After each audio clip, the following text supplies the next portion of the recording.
Mød Bibi, 36 år og tjek på tilværelsen.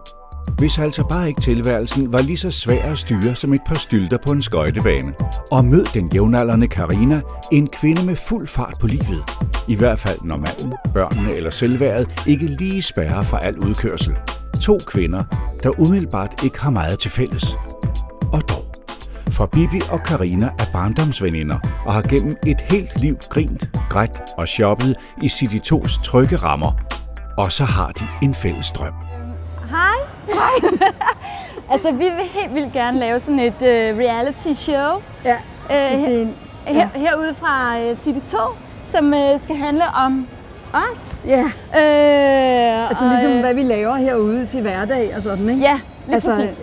Et reality show om hverdagen i City 2. Ja, og det skal selvfølgelig handle om Bibi og dig, og så og mig, det er mig, der er Bibi.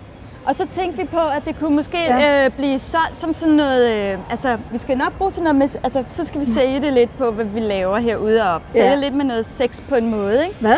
Så vi skal, nej, det går altså ikke. Jo, så skal der være sådan et skilt med mig, når man kommer ind, og sådan i helfigur, hvor jeg sådan er lækkeragtig i det i noget undertøj eller sådan noget andet. Jeg kan ikke stå derude på forsiden i undertøj. Nej, du skal da heller ikke. Det er mig, der kommer til det. Det har vi da ikke snakket om. Jo. Nå, og så tænker jeg, at det måske også godt kunne hedde sådan noget med Bibis Collection. Eller Bibis Collection? Ja. Eller måske sådan noget som Bibis Beautiful. Eller Bibi eller Bibi og men det lyder mere som sådan en undertøjsforretning, eller? Det ved jeg ikke. Altså, det lyder bare sådan, altså. Jamen, det kunne da også godt være, det ved jeg synes, ikke. Det er bedre. Nej, ved du hvad, nu skal du, jeg har en rigtig god idé. Det skal hedde reality-showet 2 veninder shopper hver eneste dag i City 2 også om aftenen, når de går i biffen. Nej, det skulle da alt for langt. Det skal hedde Bibi og Co. Det synes jeg, det skal være. Hvor er jeg så henne i det der? Fordi jeg er overhovedet ikke... Altså, du er jo Bibi, det er jo bare du er jo koen. Nej, på det, jeg gider altså ikke at stå som sådan en ko eller det der. Altså, nej, det er da lige meget. Du skal da bare gøre, for så går du efter mig ligesom, og så kan man se, fordi jeg er ret god til at shoppe, altså i forhold til... Det er du jo, ikke? Men jeg synes også, det er vigtigt, at det handler om nogle familier eller sådan, ikke? Nej, altså, fordi jeg har nemlig selv 3 børn og en mand, så derfor synes jeg, det er rigtig vigtigt. Og jeg synes jo, der er rigtig mange familier. Ved du hvad, prøv lige at høre, familie, det sælger jeg ikke. Vi skal bruge sex. Sådan noget sex. Jeg kan ikke stå i frækt undertøj herude. Sex in the City-agtigt. Ja, Sex in the City-agtigt skal vi bruge. Ja, skal vi ikke det? Det hellere sådan noget... Jeg synes, det er vigtigt med familierne, altså. Ej, du er simpelthen så... Ja, det skal du så bare ikke være, vel? Nej. Men, så måske så skal vi have sådan noget... Men hvad kunne det så hedde? Fordi jeg tænker, altså måske kunne man kalde det Søstrene shopper for vildt uafbrudt på City 2. Kunne det ikke hedde det? Sexy City 2. Det synes jeg helt klart, det skal hedde. Ja. Sexy City 2. Han eksploderer. Ja, det går altså ikke.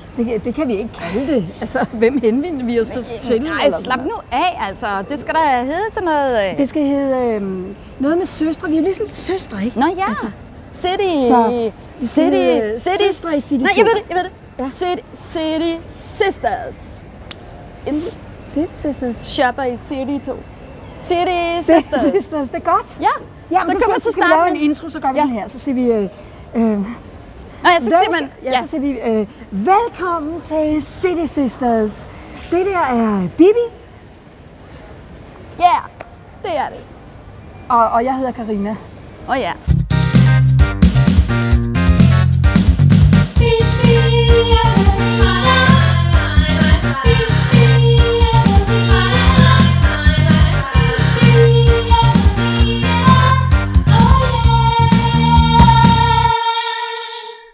Men det er ikke helt let at nå drømmen, for der er masser af forhindringer på Bibi og Karinas vej, og alt ville helt sikkert være nemmere, hvis ikke tøjet strammede så meget, eller skoene var så høje, hvis bare mændene var lidt nemmere at score, eller der kun var 2 kalorier i en jankebar, og venindens gode råd rent faktisk kunne bruges til noget, eller hvis bare nogen ville få øje på ens åbenlyse talent. Ja. Det er ikke altid helt let at være Bibi og Karina. Men hvem ved? Måske går drømmen en dag i opfyldelse. For alt kan ske i City 2.